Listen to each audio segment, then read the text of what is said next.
dele, o servidor, ele precisa ter carreira. O servidor de Palmas tem, dá para movimentar o comércio, tanto é que ele antecipa aí o 10º parcela, 13º, antecipa salário, levando em conta os interesses do comércio local, nada contra, fazer a economia crescer. Na visão dele, tem que atrair gente de fora, investimento, aí as luzes, quem passa de avião, vai se preocupar, agora a cidade está bonita. Ele não leva em conta a qualidade do serviço público, ele não leva em conta o trabalhador, ele não está nem aí o trabalhador. A exemplo disso foi o que ele fez com os colegas cobrados, desumano, imoral. E é esse adjetivo da característica do fazer mais com ele. É desumano e imoral.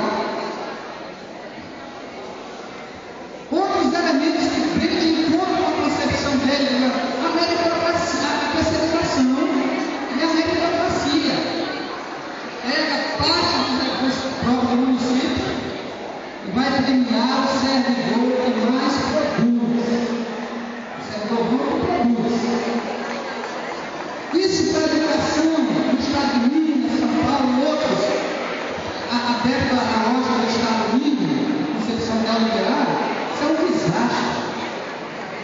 Aqui em Palmas nós tivemos a experiência do 14º salário, que foi a prova maior que a gente tem.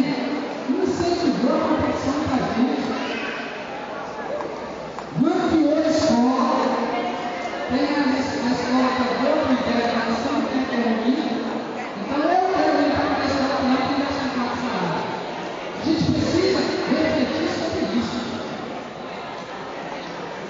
A gente não consegue uma análise de oportunidade de o que isso traz, a gente vai cair na armadilha. Ironiza, o senhor presidente do CISEI caiu, aplaudir a meritocracia. E para que esse projeto seja implementado, ele precisa antes ocupar os espaços e legitimar isso na nossa mente, e isso é bom. Primeiro é descaracterizar o sindicato. Primeiro ele se alinhou, ele escolheu o sindicato, é o preferido dele, as fotos aí no estádio. Depois tentar descaracterizar o que mais combate, como ele já falou, e dentro do estádio o sintético prejudica a gestão dele. E ainda briga com tudo. Aí a gente tem exemplo de gente que para a Assembleia para ficar falando que o sindicato faz um dia, isso contribui para tudo. Mas é a lógica dele. Isso não acontece por acaso, não. Isso não acontece por acaso.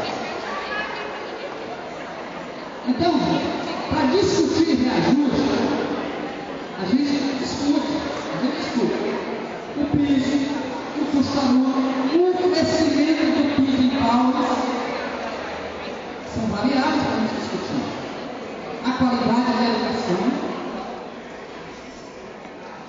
Só que ele não quer discutir isso com o sindicato, porque os próprios secretários dele já falaram que não discute reajuste com o SISDET, porque quando foi discutido, o SISDET já errou. E é isso que o SISDET se presta. Para ir,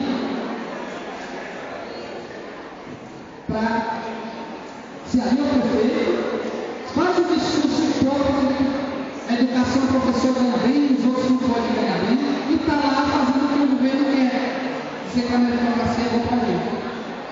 Então a gente precisa refletir, e eu espero que na hora dos encaminhamentos, porque a gente sai da posição firme, não aceitar essa PL que ele colocou. Aí também uma briga que a gente precisa comprar com os vereadores que estão favoráveis a isso.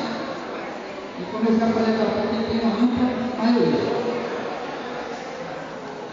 E a gente também não pode deixar de citar aqui o secretário do INE.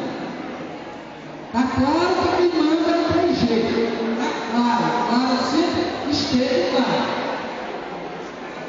E o Danilo é, digamos, a pessoa mais capacitada para executar o que o presidente manda. para nós é um grande problema. Se é que a CBL, a gente pediu a autonomia da CBL vai ter, não tem, a casa não tem. E o Danilo é a figura essencial, fundamental, mais preparada para defender essa política, porque o Estado praticou isso. Tá? Então era isso que eu queria deixar para a gente refletir antes dos encaminhamentos. Queria convidar o professor Júlio